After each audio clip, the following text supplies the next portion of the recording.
I'm of the mindset that if you're a corporation, if you're a CEO, I don't need to know your opinion on anything other than the company that you run. I don't need to know your opinion on politics. I don't need to know your opinion on politicians or policy or movements or anything like that. I have no interest in it. But people like Tim Cook and a lot of these CEOs love to put their voice out there. They love to virtue signal. They love to take a stand when it's socially acceptable for them or when it's trendy enough for them. They love to tell you how they feel about things. And then you're faced with real questions, with real issues, and suddenly you're silent because your bottom line relies on you staying silent, proving that you really don't care about anything. Here we have Apple CEO Tim Cook refusing to say whether he supports the Chinese people's right to protest or regrets shutting down the Chinese people's ability to use their iPhones to communicate during a Capitol Hill visit. Here's the brave and stunning Tim Cook.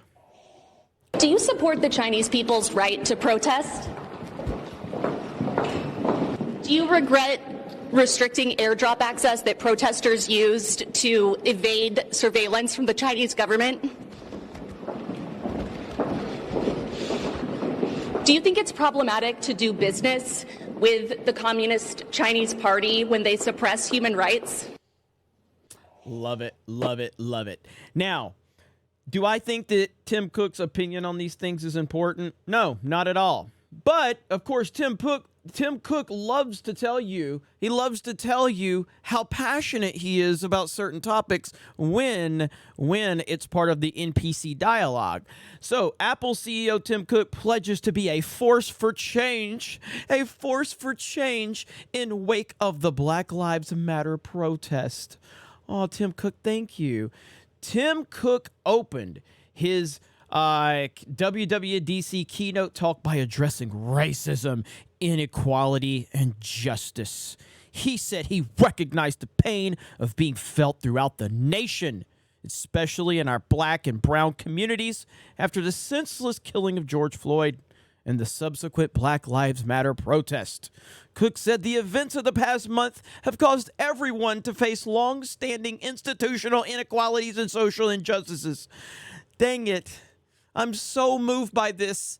It's so powerful, Tim Cook. You're so brave and stunning, Tim Cook. He also said that the Me Too activists, they're just amazing, and he loves them, and they've moved him.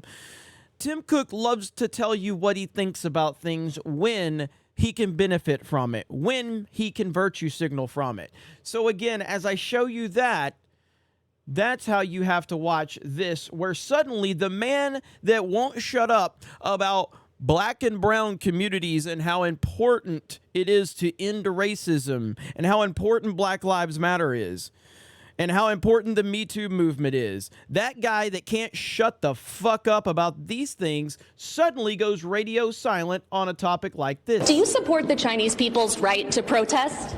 Where you at, Tim Cook? Do you regret restricting airdrop access that protesters used to evade surveillance from the Chinese government? Suddenly, no comment from Tim Cook.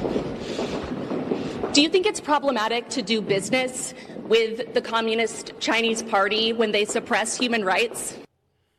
And that, in context now, shows you a little bit more. This guy loves to tell you how important these things are until, of course, he's faced with a real question.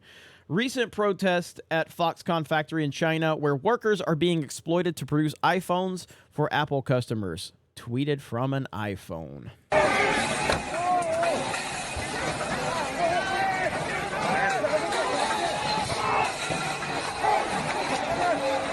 It's pretty wild, man. It's pretty wild what's going on. And the whole point here is ultimately, no, it doesn't really matter.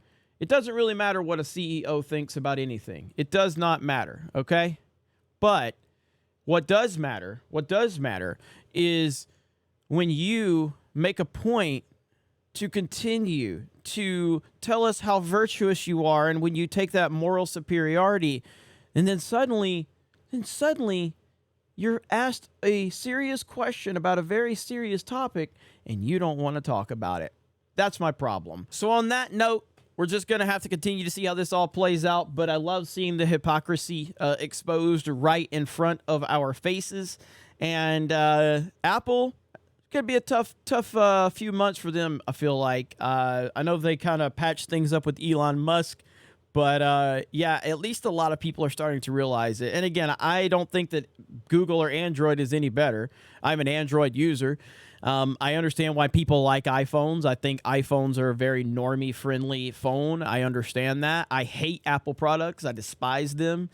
Just from a user standpoint, forget all the other shit surrounding Apple. I just don't like their products at all.